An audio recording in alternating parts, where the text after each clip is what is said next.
पदे अधिवेलतया तव दुर्विषहैरनुवेलकृतैरपराधशतैः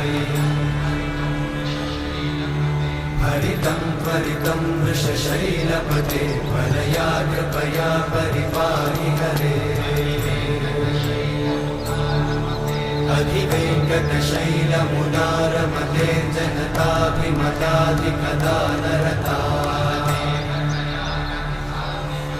परदेवतया गदितान्निगमै कमलादयितान्न परं कलये